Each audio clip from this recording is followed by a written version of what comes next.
ಇನ್ನು ಬರಿಗೈಯಲ್ಲಿ ಮಲಬಾಚುವ ಮತ್ತು ಹೊರುವ ಪದ್ಧತಿ ನಿಷೇಧವಿದ್ದರೂ ಕೂಡ ಕೆಬಿ ಇಂಜಿನಿಯರ್ಸ್ ಅಸೋಸಿಯೇಷನ್ ಕಟ್ಟಡದ ನವೀಕರಣದ ವೇಳೆ ಬರಿಗೈಯಲ್ಲಿ ಮಲಬಾಚಿಸಿರುವ ಘಟನೆ ವರದಿಯಾಗಿದೆ. ತುಮಕೂರು ನಗರದ ಸಮೀಪದಲ್ಲಿಯೇ ಇರುವ ಕೆಇವಿ ಇಂಜಿನಿಯರ್ಸ್ ಅಸೋಸಿಯೇಷನ್ ಕಟ್ಟಡದ ನವೀಕರಣದ ವೇಳೆ ಮಲದ ಗುಂಡಿಯನ್ನು ದಲಿತ ಸಮುದಾಯಕ್ಕೆ ಸೇರಿದ 4 ಕಾರ್ಮಿಕರ ಬರಿಗೈಯಲ್ಲಿಯೇ ಸ್ವಚ್ಛಗೊಳಿಸಿ ಬರಿ ಮೈಯಲ್ಲಿಯೇ ಹೊತ್ತು ಹಾಕಿರುವ ವಿಡಿಯೋ ಈಗ ಸದ್ದು ಮಾಡ್ತಾ ಇದೆ.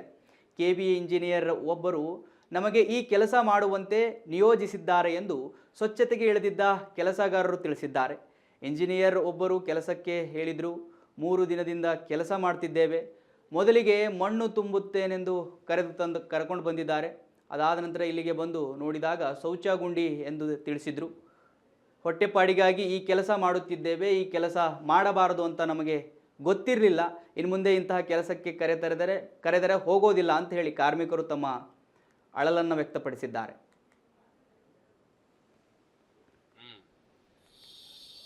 ಅಲ್ಲ, ಕೈಯೆಲ್ಲ ಗಲೀಜಾಗಿ ಇನ್ಫೆಕ್ಷನ್ ಆಗಲ್ವೇನಣ್ಣ ಅದು ನಿಮಗೆ?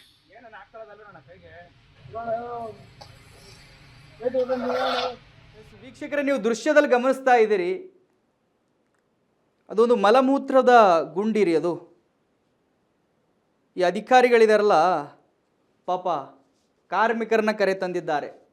ಮಣ್ಣು ಹೊತ್ತು ಹಾಕುವ ಒಂದು ಕೆಲಸ ಇದೆ, ಬನ್ನಿ ಅಂತ ಕರೆ ತಂದಿದ್ದಾರೆ.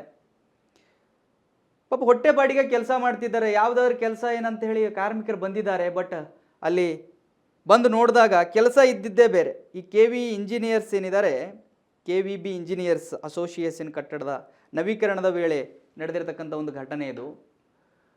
ಕಾರ್ಮಿಕರಿಗೆ ಮಣ್ಣು ಹೊತ್ತು ಹಾಕುವ ಕೆಲಸ ಇದೆ, ಬನ್ನಿ ಅಂತ ಹೇಳಿದ್ದಾರೆ. ಪಾಪ ಅವ್ರು ಕೆಲಸಕ್ಕೆ ಬಂದಿದ್ದಾರೆ. ಅಲ್ಲಿ ನೋಡಿದ್ರೆ ಮಲಮೂತ್ರದ ಗುಂಡಿಯನ್ನು ಸ್ವಚ್ಛಗೊಳಿಸುವ ಕೆಲಸ ನೀವು ದೃಶ್ಯದಲ್ಲಿ ಗಮನಿಸ್ತಾ ಇದ್ದೀರಿ. ಬರಿಗೈಯಲ್ಲಿ ಬರಿ ಮೈಯಲ್ಲಿ ಪಾಪ ಅವರು ಆ ಗುಂಡಿ ಒಳಗಡೆ ಇಳಿದು ಆ ವಾಸನೆಯನ್ನು ಕುಡ್ಕಂತ ಕೆಲಸ ಮಾಡಿರ್ತಕ್ಕಂಥದ್ದು. ಪಾಪ ಅಲ್ಲಿನ ದೃಶ್ಯದಲ್ಲಿ ಗಮನಿಸ್ತಾ ಇದ್ದೀರಿ. ಹೊಟ್ಟೆಪಾಡಿಗೆ ಕೆಲಸ ಮಾಡಲೇಬೇಕು, ಯಾವುದಾದ್ರೂ ಏನು ಅನ್ನುವಂಥದ್ದು. ಬಟ್ ಯಾವ ಕೆಲಸ ಮಾಡಿಸಬೇಕು, ಯಾವುದು ಮಾಡಿಸಬಾರದು ಅನ್ನೋದು ಸಾಮಾನ್ಯ ಜ್ಞಾನ ಇಂಜಿನಿಯರ್ಸ್ ಅಸೋಸಿಯೇಷನ್ ಏನಿದೆಯಲ್ಲ ಆ ಕಟ್ಟಡದ ಕೆಇಬಿ ಅಧಿಕಾರಿಗಳಿಗೆ ಇರಲಿಲ್ವಾ ಅಂತ ಹೇಳಿ.